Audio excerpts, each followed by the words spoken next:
Saatnya Anda mendengarkan Berproses Menuju Kesejatian Diri bersama pemikir spiritual Siwo Agus Hidayat.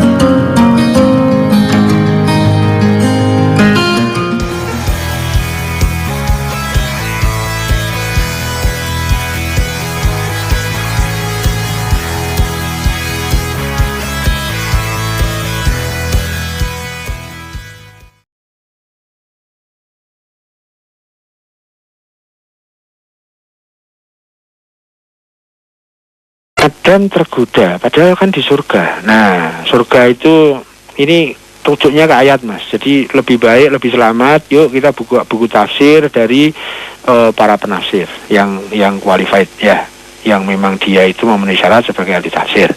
Kemudian kita merujuk ke pemahaman itu. Ya, apa sih yang dimaksud surga di situ? Apakah surga yang hadiah bagi orang mukmin? Loh, padahal itu kan Nabi Adam belum ada perjuangan apa-apa ya, kok sudah di surga. Apakah sama surganya dengan hasil perjuangan? Nah, di situ akan dibahas di tafsir.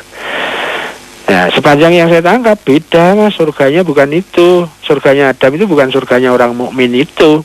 Beda. Betul, memang redaksinya sama-sama sebagai jannah. Tapi jannah itu dimaknakan juga sebagai taman, sebagai sesuatu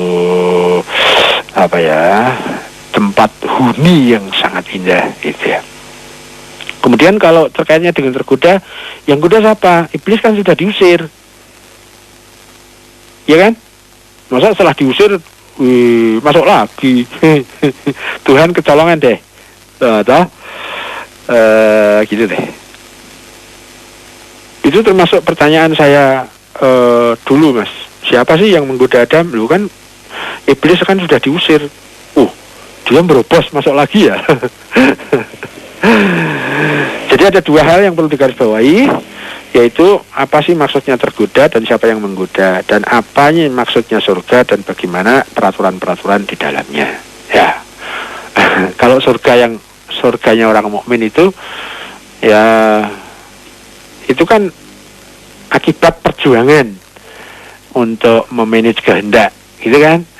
Akibatnya kalau kita berjuangnya berhasil, maka akibatnya surga. Kalau kita gagal dalam memanage kehendak itu, kita bisa memilih yang baik, tapi yang kita pilih malah yang buruk, berarti akibat yang akan terjadi adalah neraka.